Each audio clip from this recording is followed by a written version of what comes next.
We are recording. Good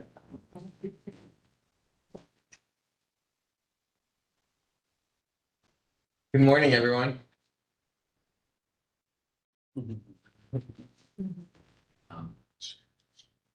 I see Nina. Morning, Nina.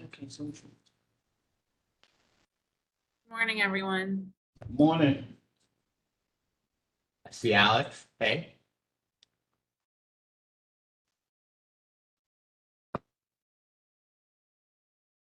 Hey, Dr. Heinrichs, how are you? I'm good. Thank you, Jeff. Yeah, good to see you. Not seeing Tim yet. Let me send Tim a quick text. Make sure he's on. I saw Tim tweeting earlier this morning, so I know he's around.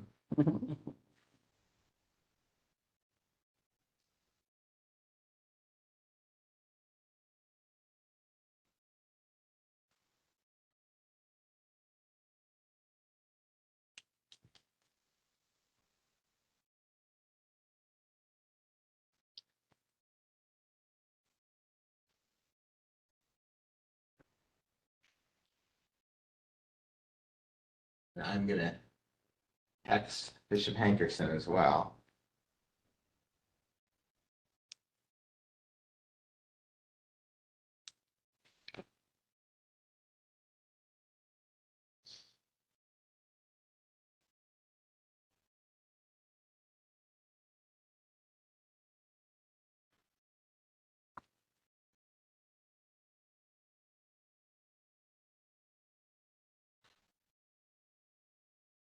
Feels tropical when it's like 40 degrees. We were talking. Got outside and I was like, feels like it's warm.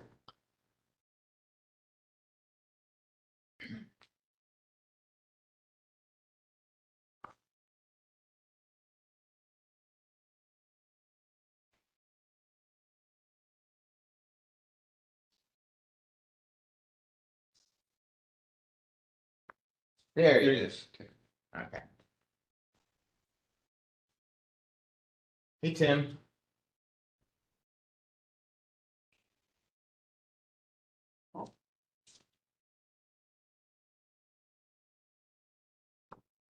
Hey, Tim.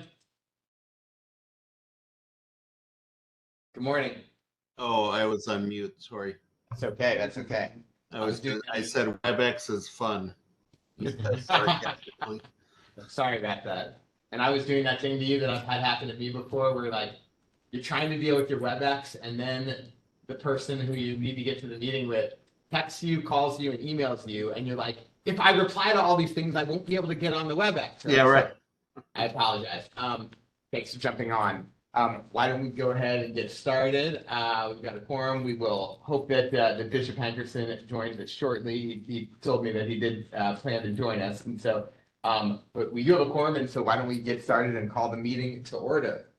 Penny, do you want to take roll? Dr. Smith, I'm here. Ms. Rios, Here. Dr. Garza, Here. Dr. McBride. No, he's here. Dr. Henricks Here. and Bishop Hankerson is not here. We have a quorum. All right.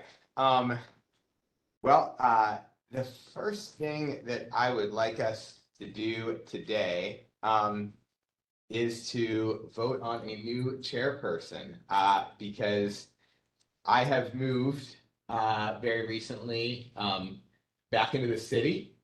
And so I am going to have to be stepping down from this board. I'll talk about that a little bit later in the last segment before we set the next board meeting. But for now, I am going to move that we nominate Dr. Alex Garza to be the next chairperson of the Justice Services Board. I think all of you saw his performance during the pandemic and know what a capable and well-regarded person he is broadly in the community. I think that's an important component of this job to have the trust of the community because we are their representative here on this board, and jails and prisons are typically very opaque places that the public doesn't have much of a window into. I think over the last few years, we've really begun to change that perception. I think the leadership here has played a huge role in that.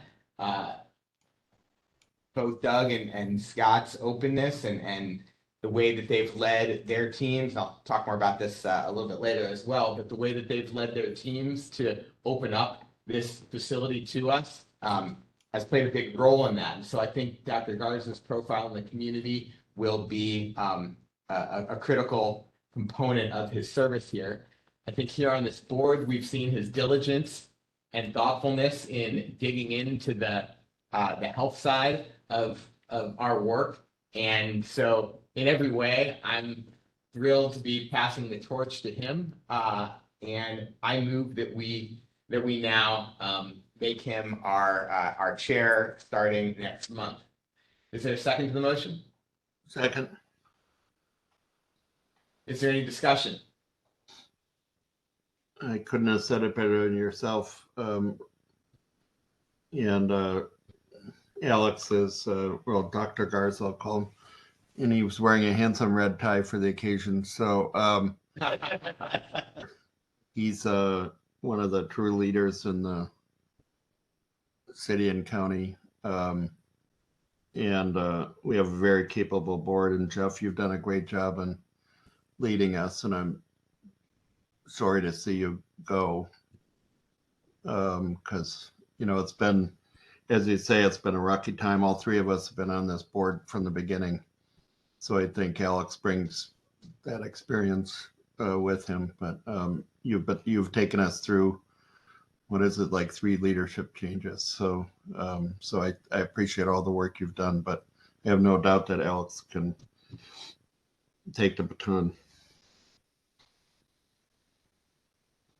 I Thank you, agree. Jeff. I'm sorry to see you go, Jeff, but I know that we're in capable hands and the county is in capable hands. Thank you, Nina. I appreciate that. So if there's no further discussion on the motion, I believe this will require a roll call vote. So Penny? Dr. Smith, Aye. Ms. Rios, Aye. Dr. Garza, Aye. Dr. McBride, Enthusiastic eye. and Dr. Hendricks. Aye, indeed. Thank you. All right. The motion carries unanimously. And so the next chair of this board will be Dr. Alex Garza. There's a great movie called Election where one of the candidates for student body president goes into the voting booth and he feels too awkward to vote for himself. And then he doesn't do it, and then he loses by 1. Anyway, Alex, I could sense the apprehension there. And I'm glad to see that you're confident in your own leadership as well. Yeah, no, thanks, Jeff. Can I just say a couple words, Jeff? Yes, absolutely. Yeah, so thanks first of all for all your kind words, and I just want to reiterate what others have said. Your leadership over the past couple of years has been just outstanding, and your partnership with the administration of the jail has really, I think, dramatically led this department to where it is right now. And I had the pleasure of spending the evening with the director last evening, having dinner with some of our inmates in the jail, and it was amazing, the interaction and I think just the culture that's really been improved. And so thank you for your service. I'm filling some big shoes, but you have certainly laid a good foundation and set the standard. So thank you. You're welcome. Thank you for those kind words. I would just say the key, I think, has been communication in every way. A lot of the things that have happened, a lot of the progress that has happened, I just feel like has been the result of spending time here in the facility. I encourage you. I know you've already shown a commitment to wanting to spend in the facility and get to know staff and get to know detainees better, and communication here with our leadership, with mid-level staff, to just get a better understanding of what's happening on the ground has been really important for me. Communication with leaders in the community to understand better what people want to see from us as a board has been important. And I will say, as we segue into the next item, which is to get an update on the transition to future director Keto Bess, that when we came as a board, the three of us who were here at the start about 5 years ago, Bishop Hankerson, thanks for joining us. I know you're in the airport as usual on Friday, headed out for a conference, but we appreciate you joining us for a few minutes. I know he's in a crowded airport, so he's just on listening mode. But I wanted to say that when we came here, we came after a series of deaths. I believe there were 5 deaths in the 6 months that preceded the reconstitution of this board. It has not been an easy transition to get where we are today.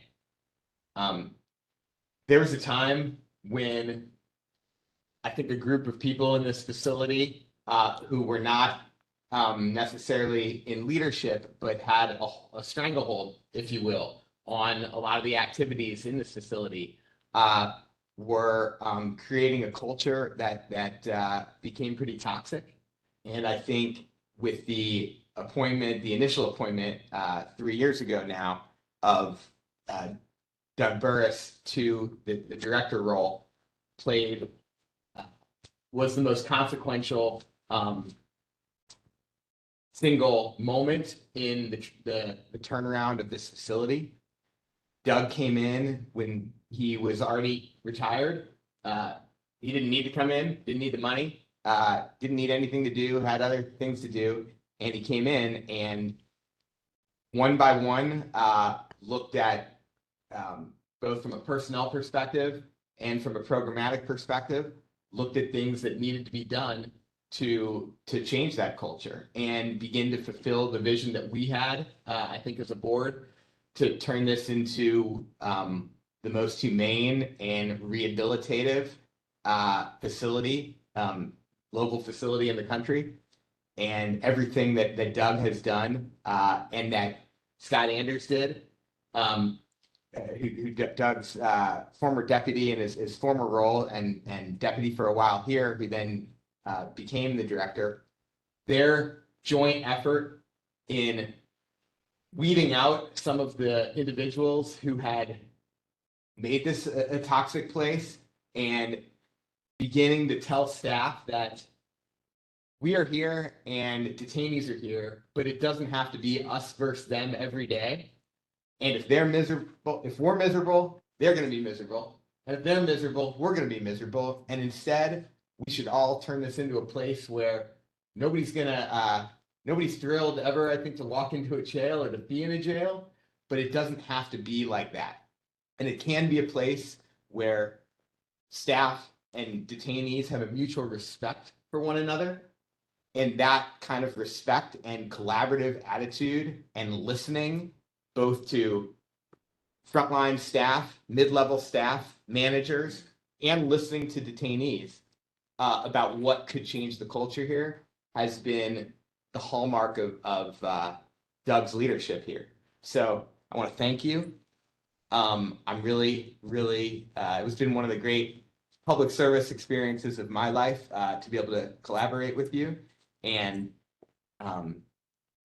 your communication with me every time something was happening in here versus some of your predecessors, I was able to know about it. I was not blindsided. I didn't learn about things in the newspaper, was able to communicate to other board members in cases where that was appropriate and help work on solutions.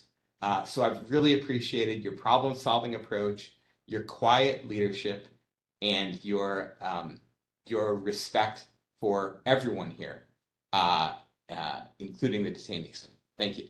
Very kind of you say, Jeff. Can you, first of all, I want to give you a minute to respond to that. Okay. And then I want to talk to you about the transition, because this will be my last meeting and your last meeting. I would just like to say thank you for those kind words, but I don't think that I was the solution. I think that listening to quality board members and then also having a staff of heroes that are sitting around this table has made the difference. In many ways, I just got out of their way and let them go forward. And so I thank the staff here for really making the difference.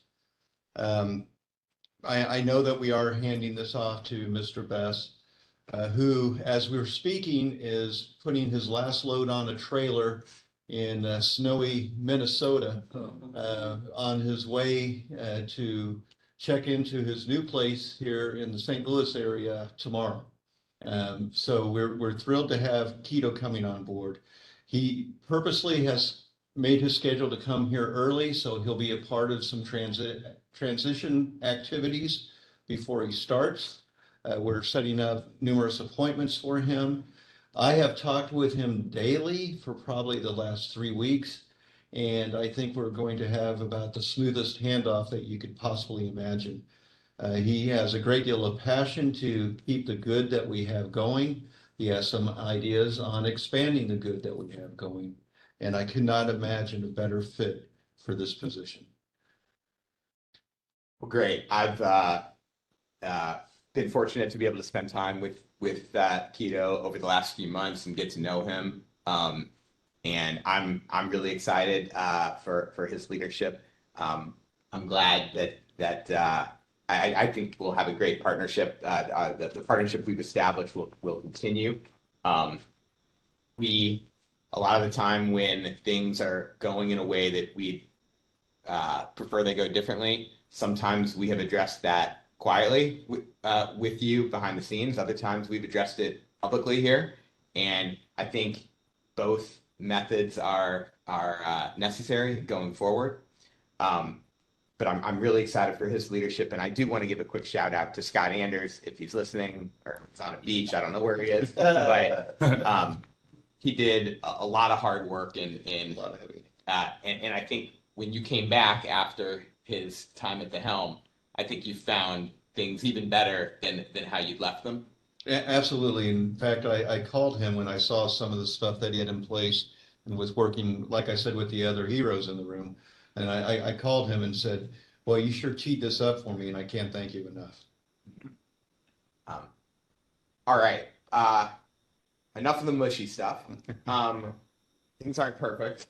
And we need to also address some things that are, we got some positive and we got some challenges that we want to talk about here today.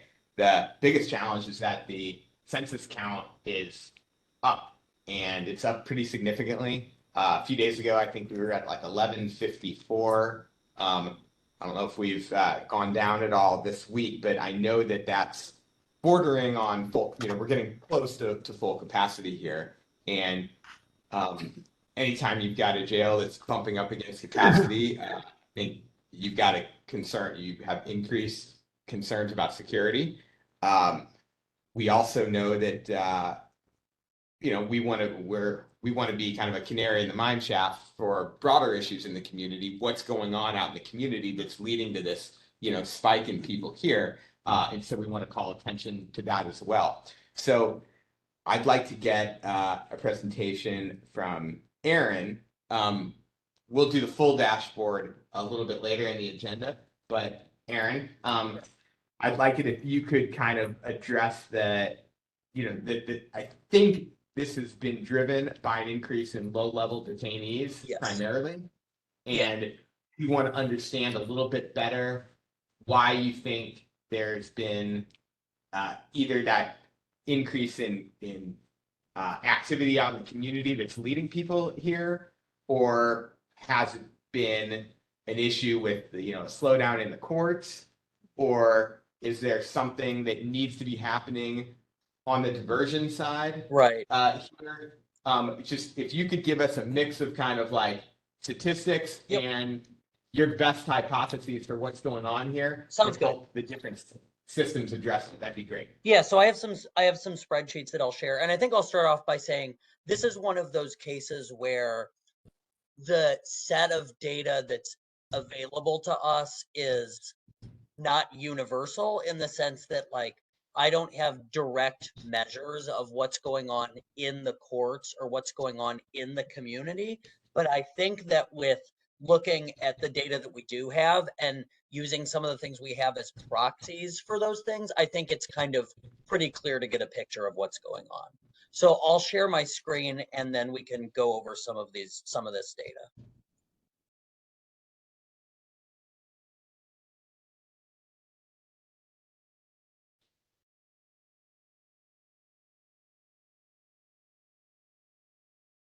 All right, can everybody see this? Yes. Okay. So this is a comparison of where we were at the end of 2022, so about 13 months ago, and where we're at this week. So in the past 13 months, the jail population has gone up 371 people. That number is not exact because it varies from day to day, but as of this morning, we were right at about the same number we were at a couple days ago. So 371 people in the last 13 months is a 48.9% increase. If the CD&E felonies went up at the same proportion as the overall jail population, you would expect that that number would also increase at 48.9%. However, this number has more than doubled in that same span, and the low-level felonies have increased by 120%. So they've increased at a rate about 2.5 times the rate of the overall jail population increase. That has caused the percentage of low-level felonies in the jail to go up about 10 percentage points from 22 to 30, almost 33. So the question is, what's causing this? I want to go through a few pieces of data that'll help us get kind of at least a partial answer to that. So this is a comparison of where we were at the beginning of 2023. So again, about 13 months ago, and where we were at the beginning of this week on Monday. And this is broken down by charge category. So you'll see the overall jail population. But then I have this broken down by certain charge types such as murder, robbery, sex and child abuse, guns, drugs, etc. And the most important thing to note here is that the distribution of the increase in the jail population is not uniform. Some charge categories have gone up substantially, whereas others have not. Murder and robbery over the past 13 months really haven't changed much. However, gun charges, we see more than 100 more gun charges now in the jail than we did then. We see substantially more drug charges, 98 versus 40. We see substantially more burglary charges, 211 versus 133. And we see substantially more resisting arrest charges, 157 versus 63.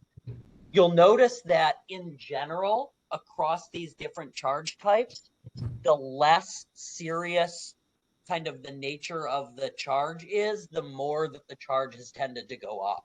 So murder and robbery, arguably the two most serious ones, haven't changed much at all. In fact, they've increased at a rate lower than the overall jail population, whereas some of the more quote unquote minor or secondary charges such as drugs, property damage, burglary, resisting arrest, harassment and kidnapping, those have all gone up at a rate higher than the overall rate of increase for the jail population. So this tracks with what we see in the CD&E felonies, that the overall jail population increase is disproportionately driven by increases in the more sort of common but less serious offenses. Do you think there's been shifts on the enforcement side? That there's been like, I mean, this may be beyond your purview, but Yeah, Aaron, correct me if I'm wrong, but The actual statistic shows that the arrests have gone down. It's just the detention. Yeah, that's so gone up. so it was just about to show the bookings. So there's an interesting trend with the bookings. So I actually ran the bookings for the last 3 years, split by quarter of year, and then also took the average daily population to see if that correlated with the bookings. And the overall correlation between these two things was positive. However, that said, as Doug just mentioned, in the past, I don't think I have data pulled up for this, but in the past 4 to 5 months, we could look at the dashboard too, but in the past 4 to 5 months, the bookings have actually gone down, like from where they were earlier in 2023. They dropped below 3,000 again for the fourth quarter of 2023, yet the daily population continued to go up. So this correlation between bookings and daily population applied for a large part of the last 3 years. But in the past half of 2023, the bookings stopped going up. In fact, they've gone down a little bit, and the daily population has continued to go up. So I'm not sold overall on the idea that the enforcement side or the increase in the bookings has been a main generator of this increase. And I think that's borne out by this, which is if you break down all the bookings in the last 3 years by charge class, and then you hone in on the CD&E level felony bookings, you'll see that on a month-by-month basis, they just haven't been particularly different in the past several months than they were before. In fact, in the middle of 2023, we had a spike in CD&E felony level bookings, and then like late in 2023, they've gone down to like the low 300s. And yet that number has continued to climb, and the overall jail population has continued to climb. So in other words, the hypothesis that the CD&E felony, low-level felony count is rising because more low-level felonies are coming into the jail is, I would say, at best, a secondary reason and possibly a tertiary or even a negligible reason. So I think that's not what's going on. Okay. Um, I like the social science approach. Yeah. So I think we'll look at a little bit more data, and then we'll go into some hypotheses. Okay. This is bonds on residents who are in on low-level felonies. I started collecting this data about 16 months ago was the first month, and then I compared that to we did it this month. I only collect this once a month, so this is maybe a week outdated, but it is still pretty accurate.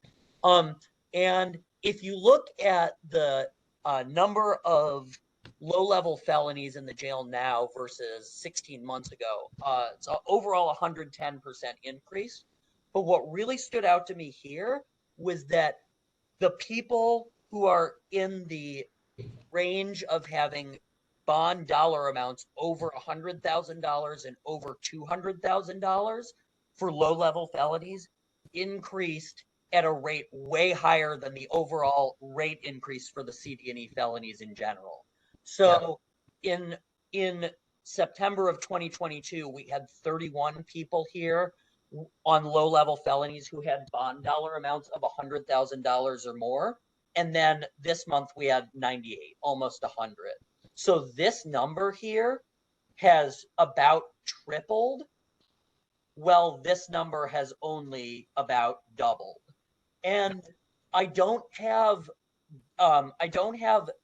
the data pulled up on this, but I also want to mention alongside that I think it was last month, we did a study where we looked into ROR bonds on low-level felonies. And essentially what we found out, and Trisha Rogers was really helpful in finding this out too, we found out that the number of ROR bonds on people coming in with warrants, like people coming in on warrants had plenty of ROR bonds, but the number of people who were receiving ROR bond reductions from judges was way lower. So the people who are getting released on their own recognizance for low-level felonies generally are doing so because they're already coming in on a warrant with an ROR. but we found a serious reduction in the recent months in people who were getting their bonds reduced from a dollar amount to a recog by a judge. So, Aaron, yes, so just based on what you're saying, what you're highlighting here, if I had to distill it to one sentence, indigent defendants are the people who are the bulk of this increase. I'm sorry. It would appear that indigent defendants are comprised the bulk of the increase in the daily population. At least substantially.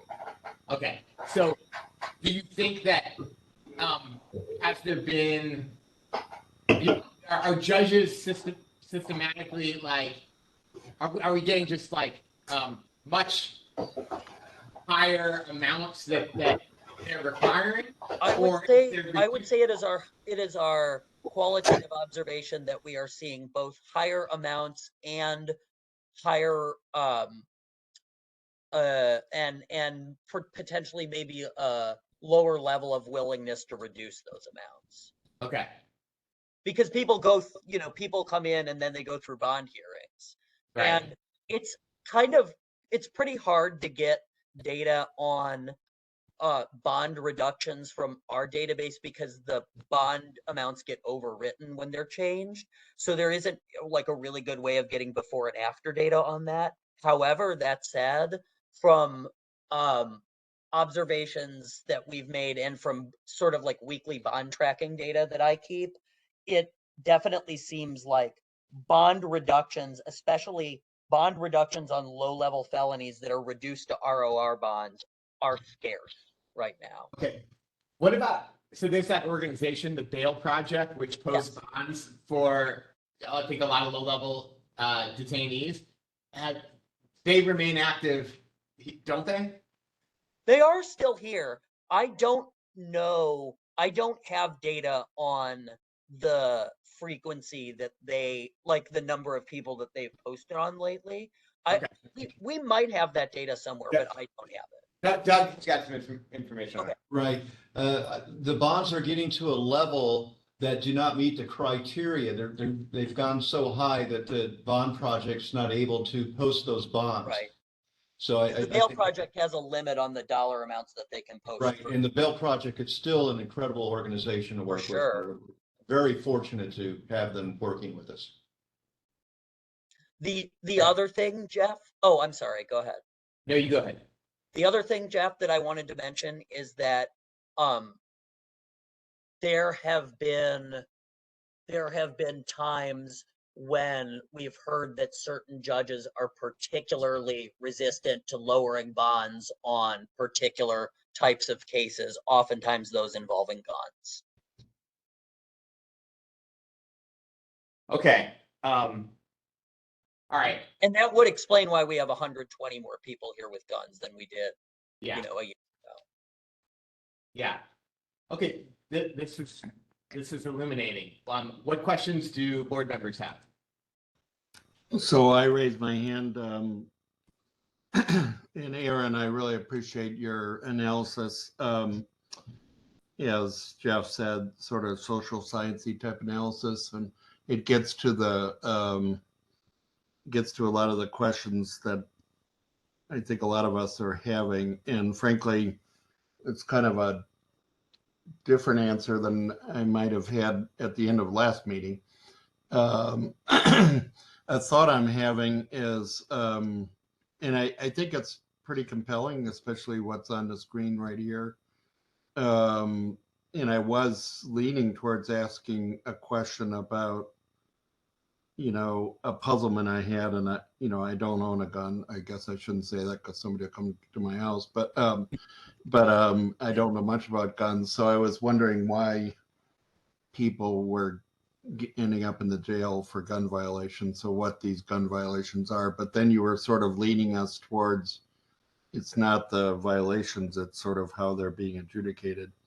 My main comment is going to be, I think one of the things, as we're in the period earlier where we're applauding everybody's work of this board, including Scott and Doug and Jeff and others over the years. I think one of the successes of this board, including under our previous chair, Phil, has been, I give a shout out to the council and to the county executive and working with us. You know, they don't always agree with us and we don't always agree with them, but they listen to us.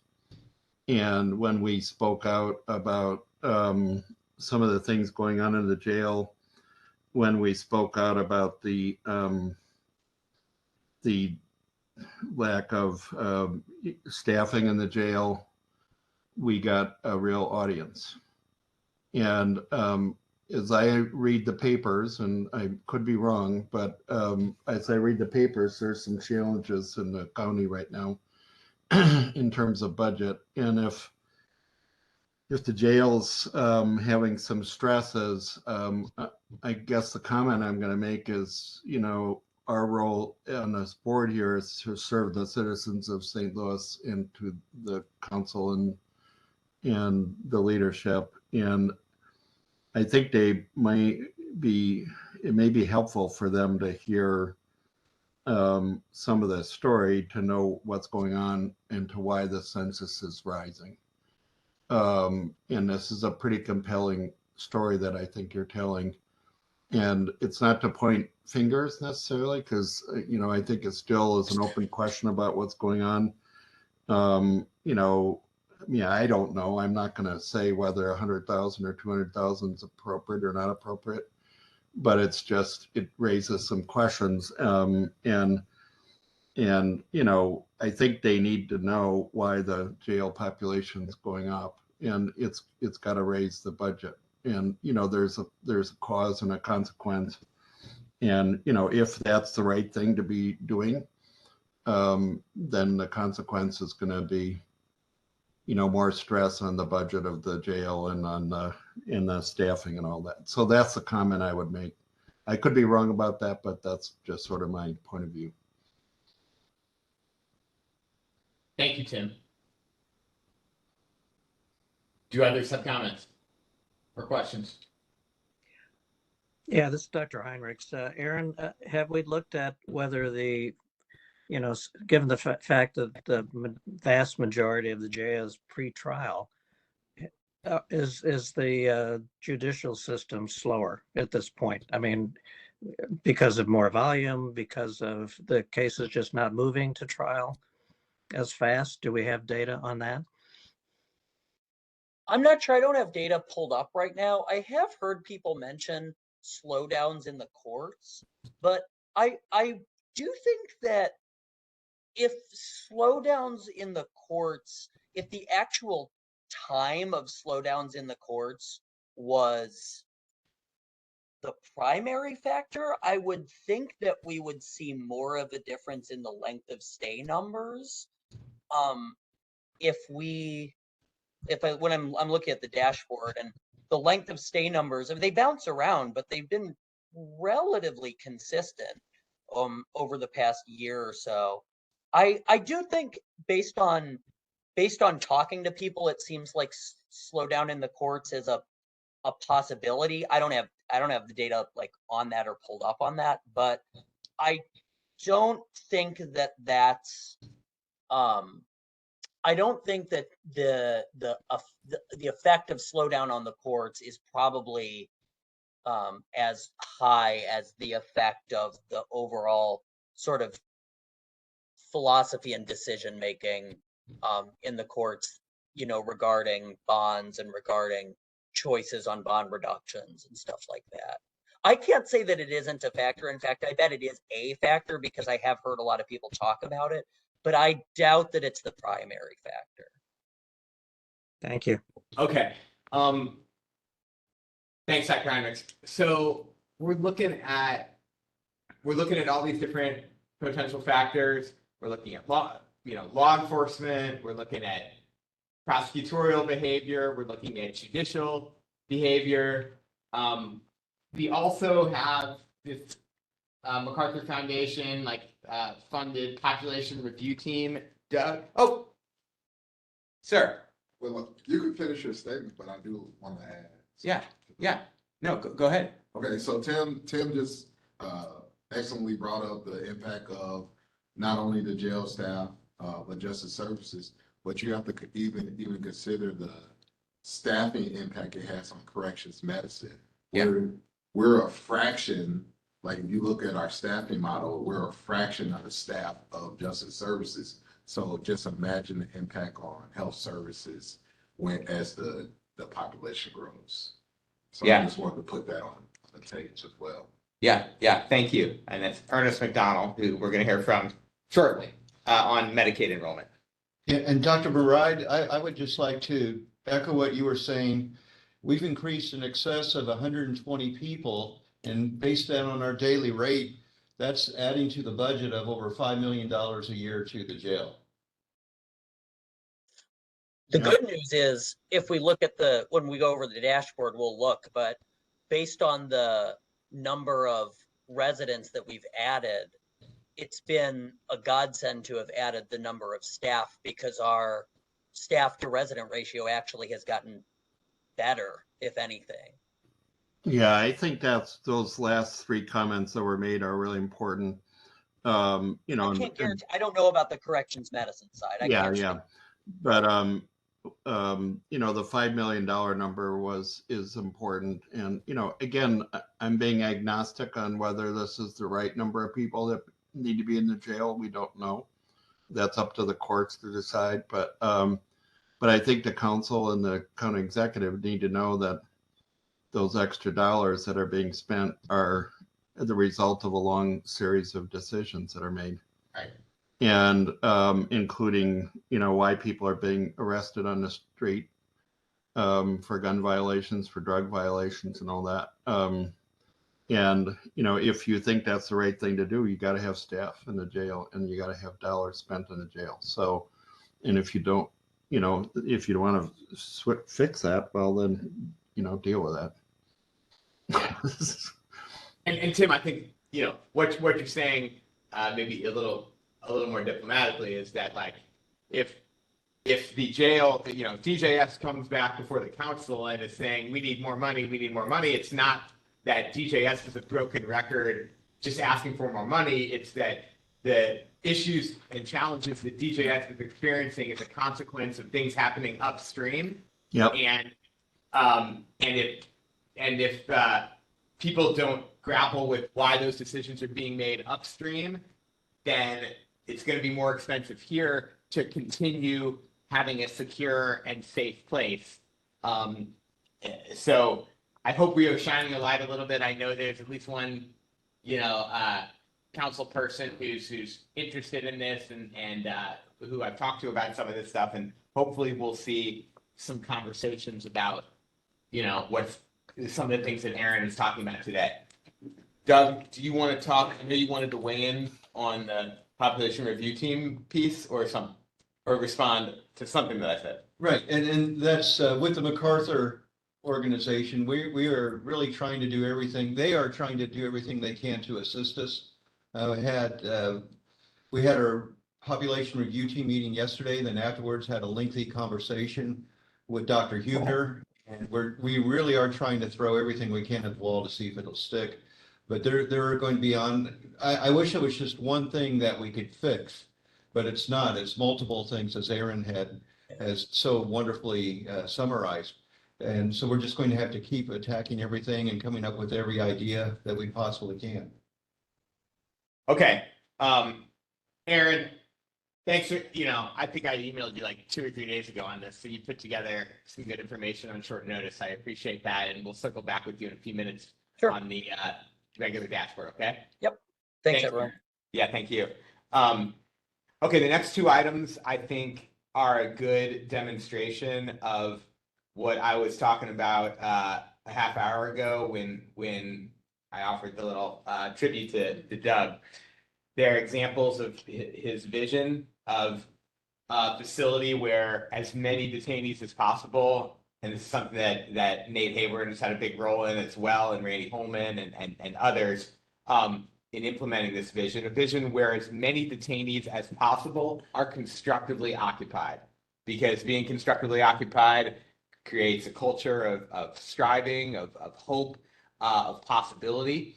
And that's something that I see when I'm here. I think it's something that Alex alluded to earlier that he saw last night. And I think that programs like, the college classes, vocational training, as many work and volunteer opportunities as possible are a key component of implementing that vision.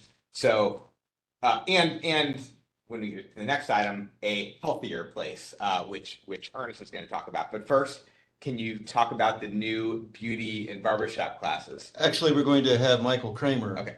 talk about this, please. Good morning. My name is Mike Kramer. I'm a major of community corrections. This week, for the first time ever in this facility, we have introduced a combination barber and cosmetology class specifically geared towards some of the women that reside here, which is a fantastic opportunity for these women. The reception has been extremely warm. Word is getting around in the jail that this program is here now, and already people are lining up, women are lining up saying, hey, I want in on this, I want to do this next time. The classes become available.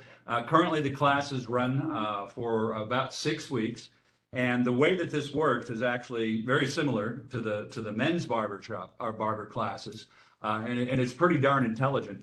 There are the teachers are very well connected in the community. The two women, refer to them as angels because of their demeanor and the work that they're doing. The two women who come in have a combined total of 53 years worth of experience, both as shop owners and as teachers. They come in and work with our ladies. The cool part is that when this is done, they have certificates. On the back end of that is a community of barbershops and cosmetology places. Sorry, my language isn't what it should be because I'm not really groovy with cosmetology yet. That are waiting for them, that want to employ them and want to continue to educate them. So when we talk about, one of the things that we can do for individuals who are currently incarcerated, for our residents, we're talking about unmet needs, right? And so this is a great way to start to address or to continue to address those unmet needs. The male barber class continues to go very strongly. There's it just kicked off, I think it was last week, 2 days a week for the men. And there's a list building already, a waiting list for the next group of classes. And just anecdotally to the side, and then I'll be done. It's interesting to watch the impact that this has on the teachers as well. I had the opportunity and privilege of taking them up inside the jail for the first time on Monday, and they were conservative. They wouldn't say it, but we can read people, a little bit concerned. And so I went up, made a promise I'd check on them every 20, 30 minutes just to make sure that they were comfortable. And each time I went up, the vibe in the room got lighter and lighter and easier. By the time I brought them back down, they were laughing, giggling, high-fiving, having had a great time with each other and these students. So the effect is not just happening for the students, but it's happening for the teachers also. And I'll conclude with that. That's great to hear. And you may have referenced this, but I didn't quite catch it. Will they be practicing on other detainees? Or that's an interesting question. I have to clear this with the director. They asked me if I would be one of the people that they could work on in the beginning, but yes, going forward, it'll be on other detainees. Okay. Absolutely. And if you need another guinea pig, holler at me. You're in? I'm in. All right. Yeah, I mean, when I was locked up, I paid a guy 10 stamps to do my hair with nail clippers. So that's both a high price and very industrial. Yeah. Yeah, no, everybody had their hustle, and this was one of the more legit hustles in the joint where I was. But so this would be a big step up from nail clippers. You said nail clippers, nail right? clippers, okay, is how he did it. Yeah. So, also, Jeff, I just wanted to add on to that. What we did last barber class, we got all the institutional workers. They had free haircuts every day, so they was the guinea pigs. Then that's what Mike gonna probably do again. You know, we have most of all the institutional workers, and also with the females, we have the female population that's going to volunteer and help out also. So it's going to be great. Yeah, we don't talk, I mean, I know you guys have talked a little bit about the institutional workers, and for the benefit of the public, that's, you know, the women who are detainees who do the laundry here. Yes. The primarily men who are in the cafeteria, who are cooking the meals. Like, this place runs a lot more smoothly because of the detainees that are volunteering and getting, I think, valuable work experience. Also, I know you guys in leadership do everything you can to find ways to make their lives a little bit better with, you know, sometimes some meals and some kind of special meals and other opportunities for them like this. So we appreciate you guys cultivating those opportunities and helping give people those opportunities and trying to find ways to small ways to reward them. And even though they aren't listening right now, we appreciate them. And you know, I try to visit them sometimes, and I know they were the folks that you guys were talking to last night, weren't they, Alex? Yes, yes. Yeah, so I think we should definitely make sure that we as a board find opportunities to come and visit with them and thank them for the work that they do to help keep this place running smoothly. I know the women in the laundry facility, they're doing laundry. There's 7 women there doing laundry for almost 1,200 people here in the facility, and that's a full-time job. Yeah. Yes. Can I ask a quick question, Jeff? Yes. So the people in this barber class, for example, if they get that training, would they be able to be qualified to go work in a barber shop when they leave? Right. In the community, there are barber shops that are already have made known to the teachers that they're ready. They want these when they leave here. They want them to contact them with their certificate and continue their training and to begin working. Excellent. Good. Yeah. Thank you. That's great. Yeah, if I could just add something about the workers here, the volunteer workers, the residents. Last Wednesday night, we had a catastrophic event where we had a major pipeline break in the building that literally spewed tens of thousands of gallons of cold water into our basement. There was only one drain area in the area, and it was 3 rooms away. And the water was so deep that it was nearly knee high. And the electrician and repair team came in and said, we can't even get to the panels to try to diagnose. We lost power, lost heat. And so we grabbed 26 of these men and asked for their assistance, and they grabbed every squeegee and every mop we had in the facility. And within 5 hours, they had probably over 100,000 gallons of water cleared and dry. And so the electricians could come in and do the repair work. And without them, I don't know how we could have got by. It was just amazing how they didn't complain whatsoever. They worked hard. They were very respectful. And it was just incredible to see them work as they did. Thank you for sharing that. All right, why don't we segue to, thank you very much, Mike. Absolutely. Yeah, I appreciate that. You can get my contact information from I will. these guys. Yeah. All right, Ernest, how are you? I'm doing well. Thank you for another opportunity before the board. For those that may or may not know me, my name is Ernest McDonald. My formal title here at the Corrections Medicine is Mat and Community Program Manager. So I oversee all community programs or assist with anything that's coming in and out of jail, especially on the health side, but I definitely partner and work with justice services on a every second basis, pretty much. I would like to take the opportunity to just use 30 seconds for a soapbox. So, and step on a soapbox. So I hear, and it's really great work the Justice Advisory Board is doing, and you're looking for a solution, and I think you already know the answer. because you're doing programs like the barbershop, you're doing other vocational programs. I think the answer is to really impact the space that we are in control in. We invest in rehabilitation. So we truly not just teeter around like rehabilitation, but really change the landscape of what jail is, what the county jail is. It's a place of rehabilitation. Like we're giving people opportunities to go out and get jobs immediately when they exit the jail. Well, we're always asking the question, how do we reduce recidivism? Well, we give them the tools so they don't make the same decisions, which leads to why I'm here today. I'm here to talk to you about Medicaid. The reason why I erected the Medicaid program, if we're going to call it that, is because I wanted to reestablish hope in individuals. I wanted to reinvest in their understanding that they have a right to health care. If we do that, they then in turn reimagine who they are. They are human, they are whole, they will make different decisions. So tying all this conversation to increase populations and whatever we're talking about, we have to invest in the person to change the mind.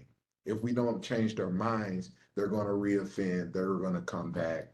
And just because we can't control spaces that we can, so if we're going to conclude that the courts aren't releasing people, the courts are not reducing bonds and all these other things that we cannot control, we can't control this. We can't control and ask county counselors and executive directors to reimagine what county jail is.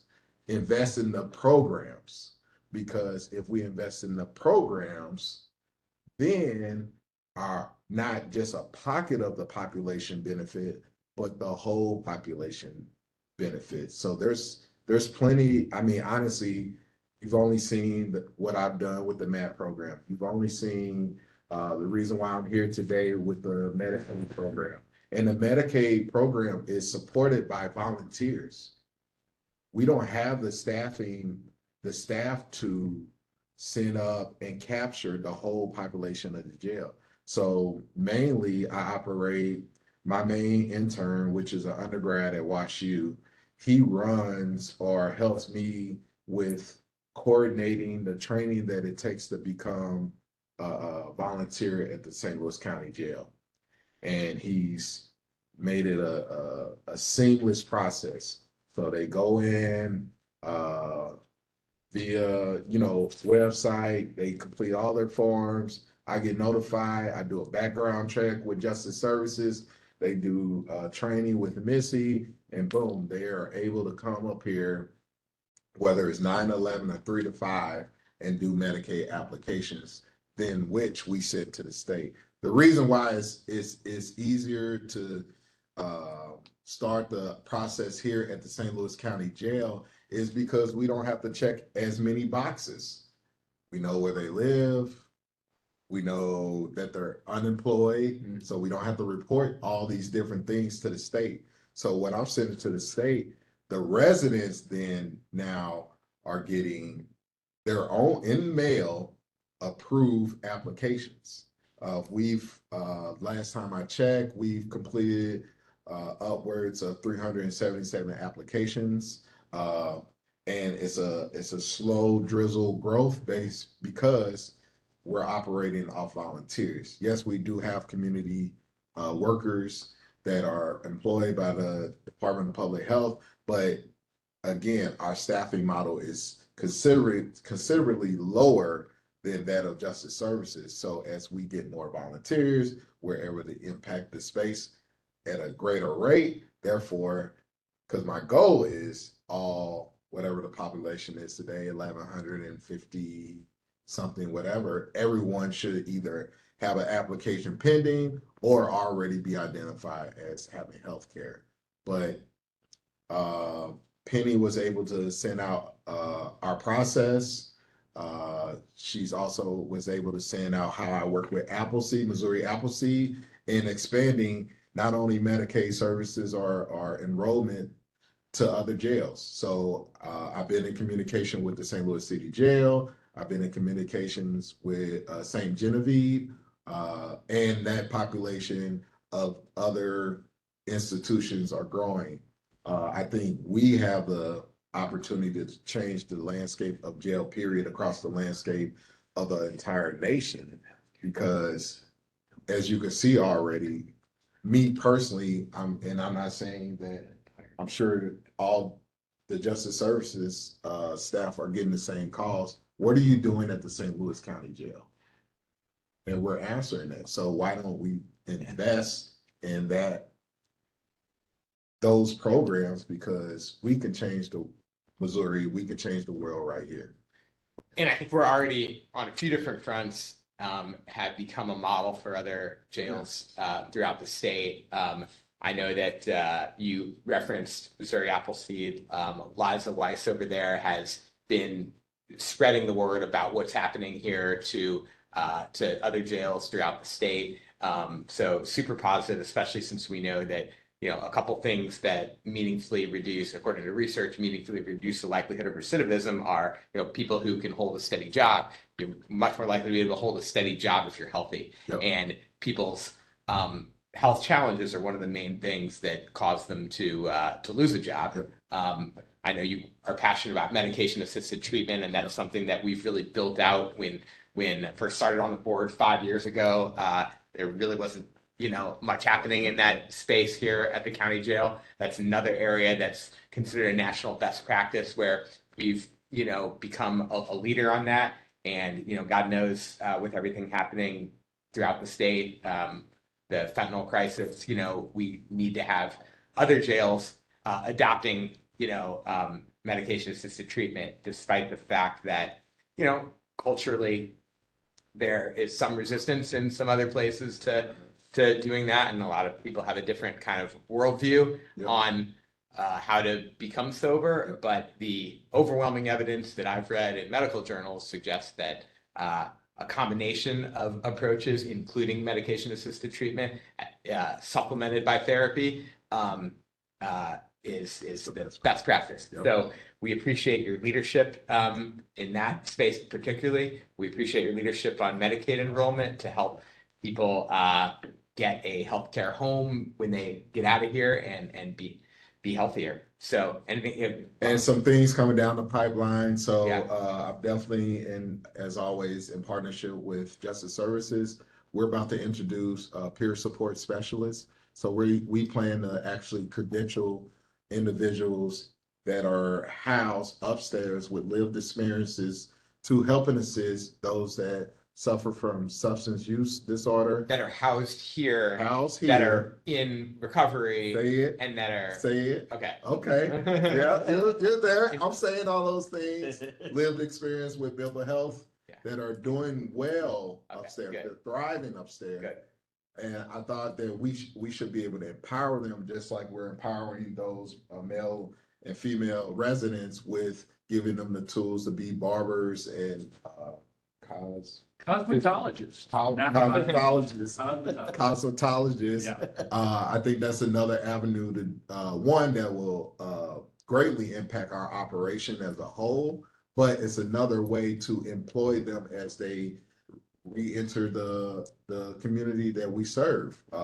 We already are in partnership with hospital institutions that are employing peer support specialists. We're already in partnership with treatment facilities that are employing peer support specialists. So if we credential them here, we're going to impact our operations, and we give them another opportunity to reimagine who they are, how whole they are, and reduce their own personal chance of reoffending. So that's coming down the pipeline. I'm going to get off my soapbox. The only thing I do want to do is extend an offer. I think Penny's going to send you some invitations. We're part of the Building Bridges strategic initiative It's a federal grant through the Department of Justice Center and BJA. They will be here February 2nd, all day. There are some time slots to just come and meet and greet, and also be able to receive a presentation from them. And I would like to extend that invitation to not only people in this room, but definitely people virtually here, to include the Justice Advisory Board. Last question. So do we work with ARCA? We work with everybody. Okay. I actually met Percy Mendes? Yep, we were in a meeting Friday. So I have military leave all of February. I'm available by phone and text, email, if you need me. But we will maintain our progress and everything, but he's coming. He's coming for a site visit. We're gonna deepen that relationship with ARCA. Okay. But I mean, wherever you can put our name, our organization in a room, don't hesitate. Even though I'm in relationships with them, like that's how we really establish the necessary relationships we need to have with community partners. Yeah. Because we're able to have warrant handoffs. So, and I don't like personally, and this is best practices for me in the St. Louis County Jail, we want to start that warrant handoff at the jail. Yeah. Not, hey, this is where you need to go. So that's what a lot of people are not doing, is starting to hand off here in the jail or in other facilities. Yeah, I'm going to see him later today, and I wanted to just understand that, because what you just said is exactly right. In my experience in reentry, if you say, here's the phone number and here's the name of the person to call after you leave, like once in a while people will. Send us a postcard. Yeah. But if you bring someone in here, they see them face to face, they understand who they'll need to be in touch with, and they have, a much warmer handoff than just like, here's a slip of paper and a phone number. So I appreciate your intentionality around that. Jeff, I have something to ask, and thank you so much for the opportunity. I know that Ernest was here in December and he shared the best practice regarding the MAD program. Thank you so much for all of the work that you're doing with Medicaid. I'm Ava Enoch. I'm the Chief Operating Officer. I started in September. I think we met at our first JSTEP meeting. And I just wanted to talk a little bit about corrections medicine and about the best practices that we have in place, and also about the work that we are continuing in hiring our own DPH staff to decrease our cost on agency clinical services. So I know that. Sorry to interrupt, Chair, I would just add, we would advise, because this isn't on the agenda, I'm very sorry for cutting off, that we postpone it so we can get it on the agenda. Okay. Thank you. I'm sorry. Next time. Okay, thank you. How about with our new chair at the next meeting, who unlike me will be able to ask you intelligent questions about correctional medicine? How about we can get kind of a fuller update from you after your first few months in the role, and maybe you guys we can connect you offline so you can prepare for that and make sure that the stuff that he wants to know about, you can be prepped to discuss at the next board meeting. Does that work for you, Alex? Yeah, that's fine. I'm working with Dr. Heinrichs as well to get a download. Okay. We will have more data as well. Okay, great. Jeff, before you move on, I think Dr. McBride and I had a couple of questions. So it was really just a general question, a process-related question for Ernest, and that is when the detainees come through the system, are they screened for Medicaid eligibility, or is it more of a sort of an opt-in strategy? So yes, we have access to Mo Health Net. So what we typically do with the volunteers, we might run we don't have the staffing to just run it as they come in, because that would probably be best practices to identify them within the first, couple of hours of their them being justice involved. But yes, we do have access to that. We run them, and then once we identify them, we make contact. They sign their own application. They're not blindly enrolled in health in the Medicaid, just because I want them to fully understand this is your application. Yes, we are assisting you, but this is your application. This is for your health. And I'm very, very, very hard on my staff, or the ones that kind of seek my advice, and making sure every individual signs their own application. Yeah. Great, thank you. Jeff, if I could jump in, and thanks, Dr. Garza. Sorry that I missed your guys' hands. Yeah, sorry. Yeah, Ernest, this is great, and great program doing this. And, you know, as everybody probably knows, I'm obsessed with Medicaid expansion and been working on it for like 15 years. So, so this is music to my ears. We've made a lot of progress in this state. We're at about 334,000 people now enrolled in Medicaid. And, you know, a lot of people don't know that number, but I use this to be able to say that. And so I think I really applaud what you're doing, because I think there are a lot of people that could be enrolled that aren't, including this population. My question is going to be, if you read what's been going on in the paper, and part of which I've been quoted in, we're starting to see some challenges at the state in terms of pending applications and slow response to the applications, partly due to staffing shortages. The number of pending applications has gone up by tenfold, from 4,000 to over 50,000 again, and we're beating up on them about that. So, Ernest, you know, in some ways you maybe partially answered my question, because you said these cases may be a little simpler than other ones, because they don't have problems with addresses and other things that might lead to a challenge for the state. And frankly, if you get them early enough before they leave the jail, I mean, I hate to say this, but some of the pending cases are taking 60 to 90 days, which is illegal. But if you get them 2 months before they leave the jail, that may be okay in this circumstance. But are you having problems with pending applications? That's my long question. Be totally transparent to the space. Initially, we did, and it wasn't on the state side though. So this is a win for the state. What was happening, I was trying to send the applications through our copier via the email programmed in the copier, and our copiers don't allow for external emails to be sent out. So I got on the phone with the state. We figured that out in live time, like, hey, send me an application right now. I don't have it. Send it via email. I just got it. So now, and we already doing digital applications anyway. So now I just email them directly to us. It's called the FSS suspended email. Right. And every so often I get a call back like, hey, you forgot to check male or female or something like that, but I haven't had an issue. And for all purposes, Tim, I wouldn't know if it's being backlogged because the mail goes directly to the resident. So, but I haven't had any pushback either utilizing the emails that I was told to use.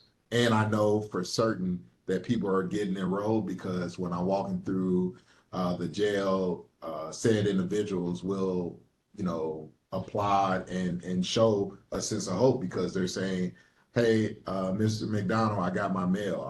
I'm enrolled. So that's great. And, I appreciate your shout out to the state, because I work with them a lot, and they do, if they're a problem case and you tell them the circumstances, they will help. I've had that experience. And, just so people understand, the reasons why people may come back to the jail are in part because of social determinants of health. So if they go out in the community and they don't have medical coverage, and they go, and they start having drug problems or, other health problems, and they lose their job or whatever, they may come back into the jail again. So this is not unimportant, the work that you're doing. So. Absolutely, Tim.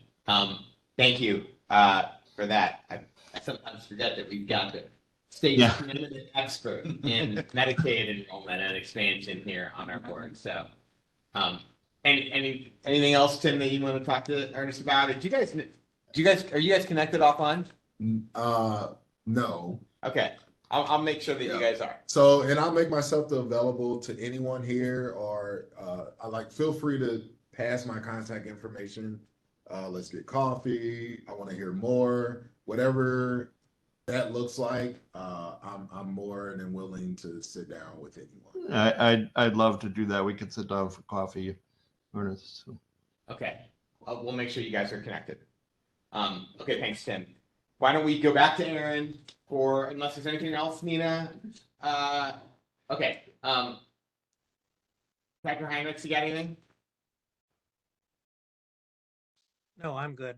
The only thing I was going to add to what Ernest said is that if, we do have people that get sick in the jail and they sometimes get transferred to the hospital.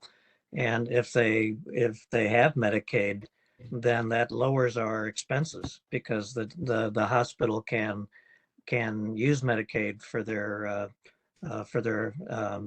hospitalization. So all of it helps us in terms of our bottom line, but certainly more just because it's healthcare for that individual. Definitely. Okay. Amen to that, says Tim and I. Aaron, let's go to the dashboard. Okay. I actually don't have that much to add on the dashboard this month. I did want to mention there's been some issues with the auto updating of some of these windows from the Tableau angle. Like the county data team has run into some issues with getting the dashboards to renew automatically as opposed to manually. So for whatever reason, this use of force one didn't auto update this month when I put in the new numbers into the spreadsheet, but I can confirm that it did go down slightly. I think the total per 1,000 residents was like somewhere in the low 40s. So it was a decrease this month, which was good. None of the other windows on the main dashboard, I think I have anything new on. The thing that I wanted to mention on the supplemental dashboard that was really good was that we are now as of the beginning of January, so it might be even lower now, but as of the beginning of January, we're at 22 open correction officer positions. That is an all-time low for this past 3-year stretch. And as you can see, the fact that so few corrections officer positions are open has actually led to our resident to corrections officer ratio being better now than it was a year ago when we had 370 fewer people in the jail. So that's a major win to be able to keep up with a jail population increase that stark with a hiring, with a staffing boost that sharp too. So that's a good thing. I don't think I have any other updates on the DJS dashboard. Not many other big changes this month. It's good to see ER runs way down. ER runs are down. Yeah. Can you take us back to the map of the metro area so I can just look at that for another second and see if I have anything? Yeah, I can zoom in too. Yeah. It's a little. It's at 63111 with the dark shade in South City and. Yeah, 63125. And just above that. 63123. Just to the right of that, I meant. Oh, yeah, in the city. Yeah, 63111. Yep. Yeah, there's usually a smaller pocket in South City and like near South County that has the high number of admissions. But even then, like these are based on like I don't want to say they're quite like quartiles, but they're ranges. So like they're based on percentiles. So like for example, these here, 348 admissions in the last 3 years, 387 admissions in the last 3 years, those fall into the top group. But then you have this like 63136 zip code, Yeah. which still is 11, almost 1200, which is like I think it's almost double any of the other zip codes. So like the dark green zip codes have a big range because the top quartile has such a huge numerical span. Dumb question, and I'm not a data guy, but is there a way to present that in a more nuanced way so that we could have like maybe a bigger range of colors to? Sure. I mean, I could make more categories. I Okay. think it will take some time because like I'm not able to just like make the update and then have it be instantaneously updated on the website anymore. I need to like kind of dictate the changes through the data office. So Yeah. I'm not sure when, but I'm happy to make that change. Is this white batch on in Northwest County? Is that the airport? Right here. Is that the airport? 63045. And that's either the airport or a tiny insignificant zip code. I'm guessing it's the airport. Because this is Bridgeton 63044. Okay. Yeah. And that's totally depopulated from And Maryland Heights 63043. So this has to be the airport. yeah. Earth City. Or let's see, that's right, it probably is Earth City. Okay. Nobody that lives there. Nobody lives there. Yeah. Population. Yep. It's the name. Okay. I have a quick comment or question, Aaron. Again, great work. Could you scroll down to the staffing thing? Those 2 slides. And, this, given the comments I was making earlier about, our census and, the great work the council did to sort of help alleviate these problems. I think we do have a remaining issue with the health staffing, which we'll get to in a minute. But, maybe offline, you and I could you run a little scenario for me?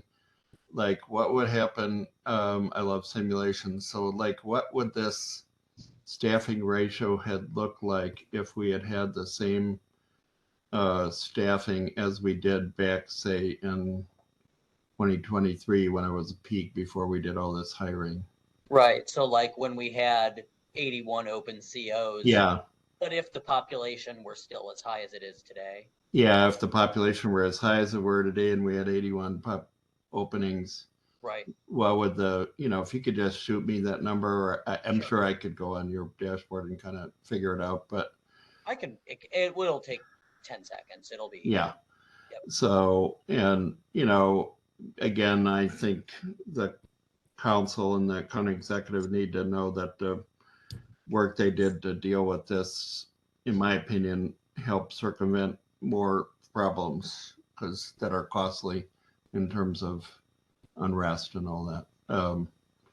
But so I think that's important. But it would be interesting to kind of know the alternative path we were on and we averted. Right. Sounds good. Other questions regarding the dashboard?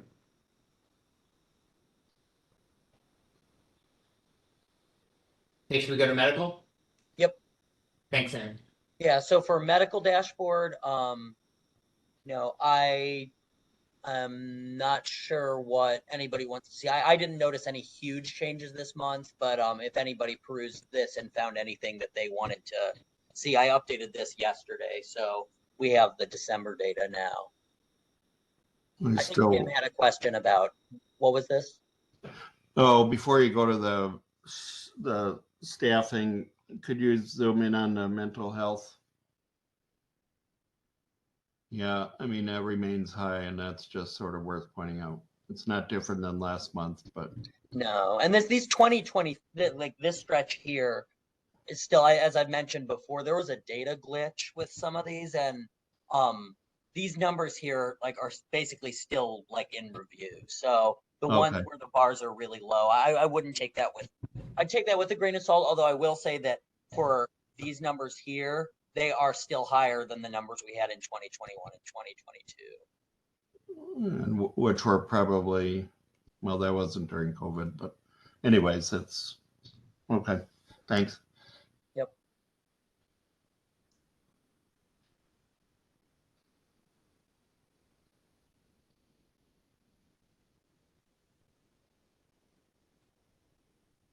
Staffing, are you going to show us the staffing? I'm sorry. Are you going to show the supplemental? This.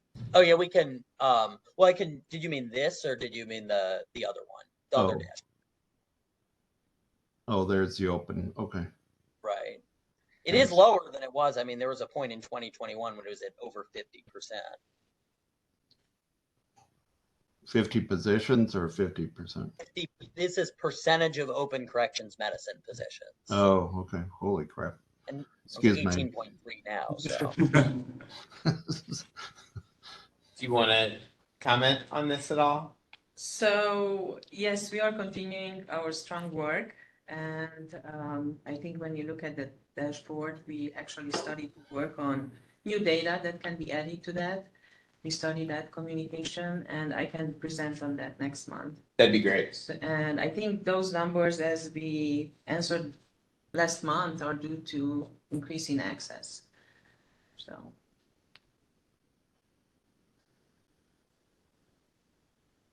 Can you go back to the, yeah.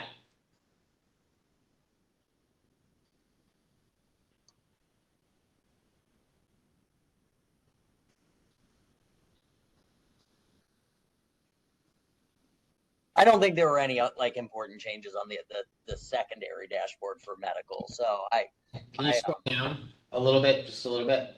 Scroll down. Down and right, just a tiny bit. This is the whole thing. Right, just so I can see, just so we can see the full. Yeah, there we go. Perfect. Thank you. Yep.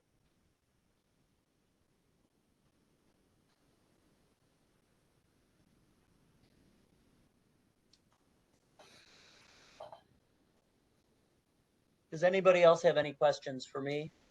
I think that's all that I have. I appreciate the audience for the presentation earlier. We appreciate you, Aaron. All right. Okay. Is there any public comment? There are none.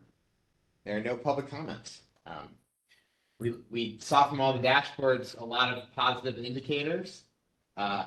Maybe another positive indicator is that we don't get nearly as many public comments as we did when we started this, because they usually weren't good. But